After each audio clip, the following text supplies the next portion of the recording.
name is James MacMillan. I'm a composer from Scotland.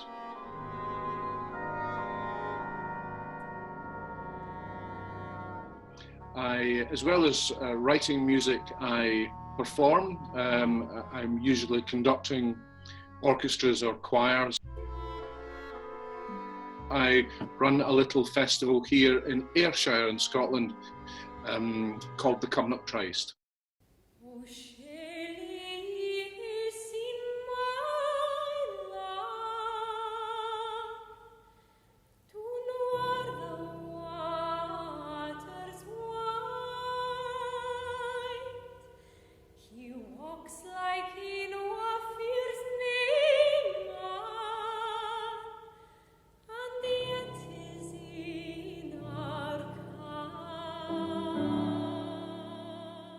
I began life as a trumpeter. In fact, my grandfather, who was a coal miner here in Ayrshire, also, like many of the coal miners, played in colliery bands. He was a euphonium player. So when I came along and I showed an interest in music, he got me a brass instrument. He got me a cornet. I also got a trumpet, and I joined. In fact, he took me to my first band rehearsals in a little town in South Ayrshire called Dunmelling. I also play the piano.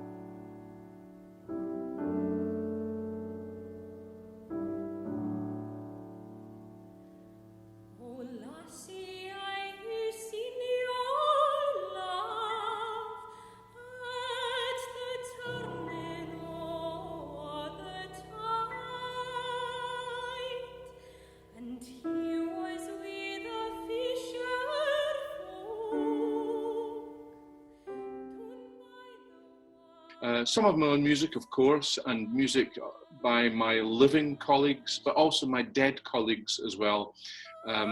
So I tend to veer towards composers like Sibelius or Shostakovich, or some British composers from the past like Elgar, Vaughan Williams and so on. But I've conducted Haydn, Mozart, Beethoven, Wagner as well.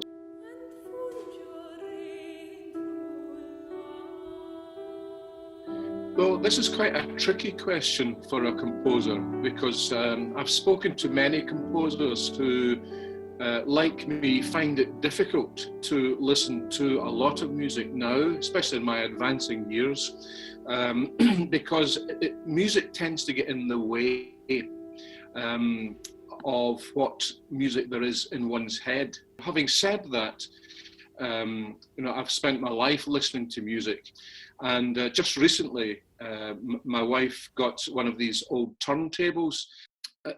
With the arrival of that in the house, I've rediscovered a lot of my old LPs that have been that I've had since I was a boy, actually, and it's been wonderful rediscovering them and playing them.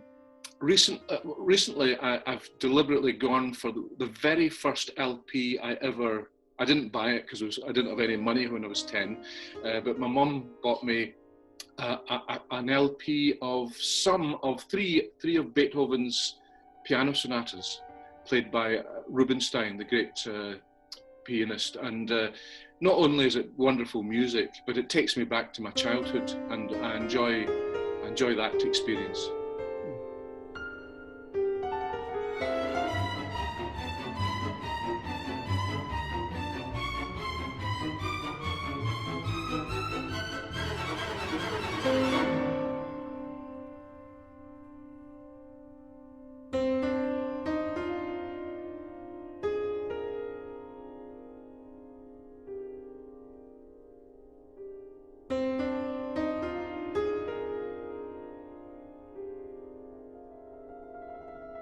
My grandfather was the one that got me excited in playing instruments, but he had hoped that my mum would be involved in music. That wasn't to happen because, well, she wasn't as interested in I was, although she played the piano at school as a teenager. She was very knowledgeable about music and talked to me a lot about music when I was very young. And the kind of things that she talked to me about when I started showing an interest were were things like the lives of the great composers. And I remember little books, little ladybird books of the lives of the great composers. And I used to gobble them up. I used to love reading about Beethoven and Bach, and it was that kind of world that made me realise that composition is a wonderful thing.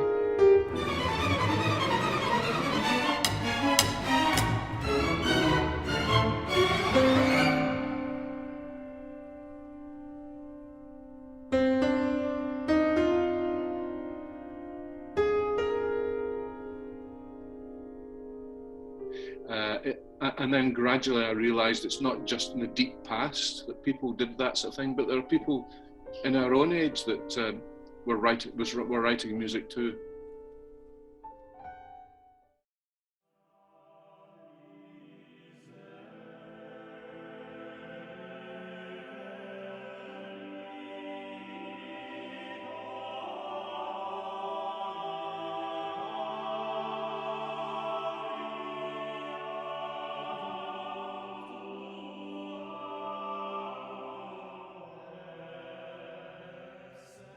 I suppose other composers have always inspired me. I've mentioned some of the great and popular figures of the past, but I suppose as my music developed and my tastes developed, I got very interested in very, very old music, music that was written before the likes of Beethoven and even Bach, although Bach, I think, has always been a huge inspiration. But as I started singing in choirs, the likes of Palestrina, who wrote music for the Sistine Chapel in the 16th century, and even before that, centuries before that, and I began to get very excited about that very early music. And I suppose the work of what we'd call the great contrapuntalists, that is composers like Palestrina or Victoria, Josquin des Prez, who put line against line, melody against melody, and built up huge edifices of sound by layering things. That excited me because it gave me an insight into what complexity in music looked like, could sound like.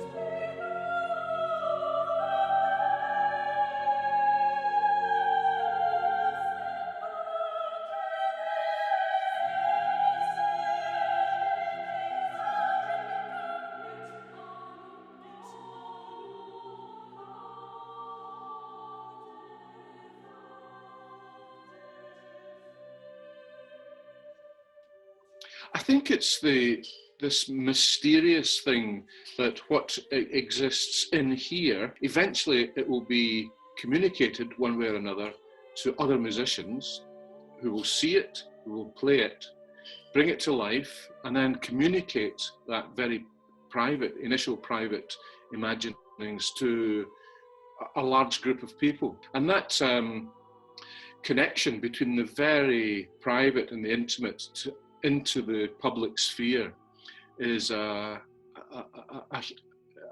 hugely exciting and enjoyable thing, especially when it does communicate and people who hear it or who play it recognize something of our shared experience, a shared humanity in this life.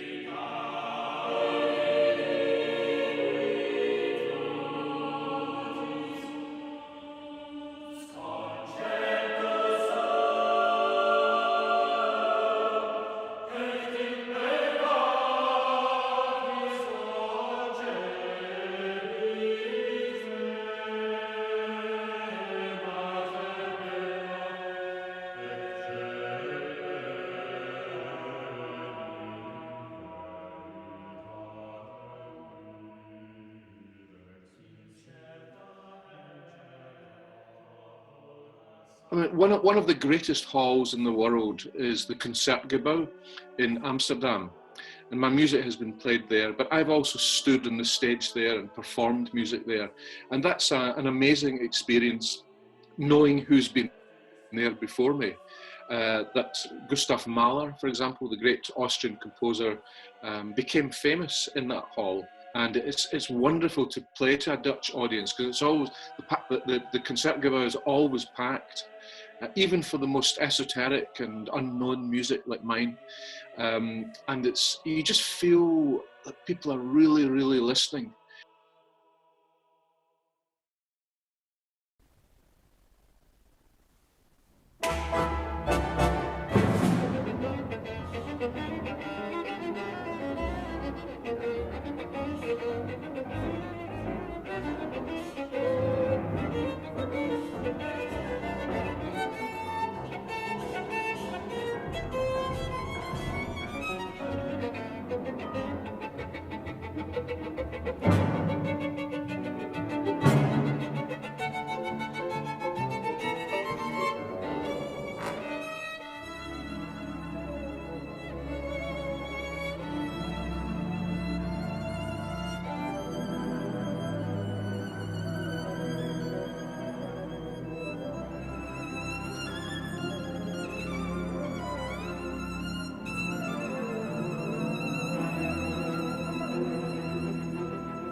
I think for those of us who are absolutely committed to music, it becomes like a part of you. It becomes like a part of your body. It's like your arm or a leg, or more importantly, maybe your brain or your heart. I couldn't imagine being without it.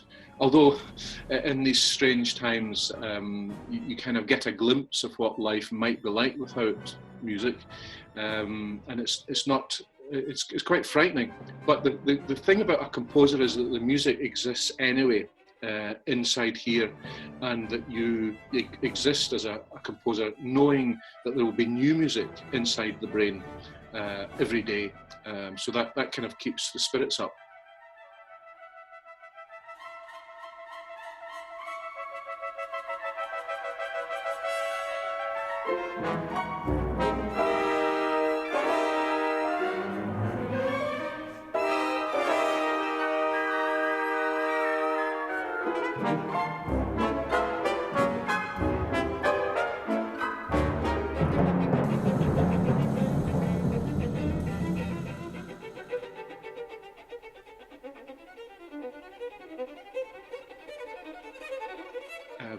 My favourite literature is poetry, and I spend a lot of time reading it, but mainly because I set a lot of it. There's an English poet called Michael Simmons Roberts. I've got one of his books on my desk just now. I've set a number of his poems over the years, and his texts provide me with libretti for operas and for songs and for oratorios and so on. And I suppose I've always got a composer's eye on poetry and poets. I know that I couldn't be a poet. I don't have that facility with words, but I do love words. And I find when I'm not writing music, I spend a lot of time with words, writing about music, for example, but also writing about music and its connection to the world, or music's connection to theology, music's connection to God, music's connection to society and politics. And I suppose that avenue would probably take me somewhere, and I would want to write, use my imagination to write in some way, write words, in fact.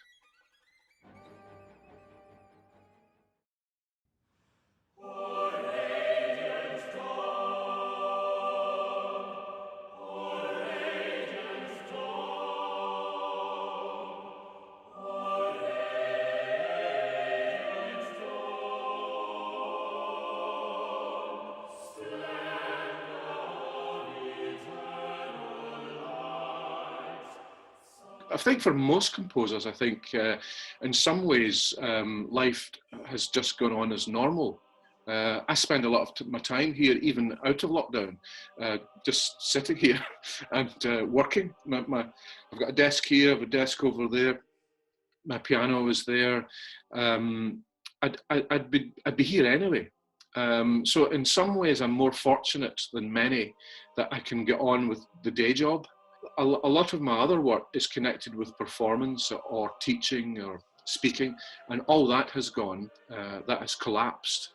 And my heart goes out to all my musician colleagues, especially, whose performing life, concert life, has stopped dead, and that's been a huge shock and a massive blow to their income streams and all the rest of it. I'm very worried about that, and the anxiety lives with all of us, I think.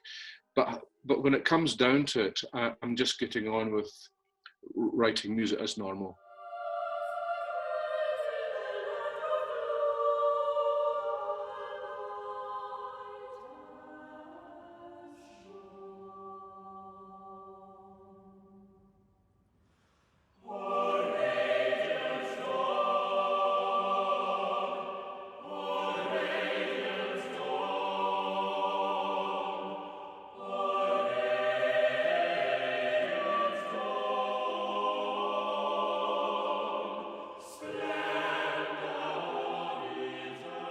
I think it's important that young musicians acquaint themselves with as much music as they can, and especially music that they wouldn't normally encounter in day-to-day life, and look beyond what's being talked about, what's being given to you, and discover things that you would not normally discover, and find music from other cultures.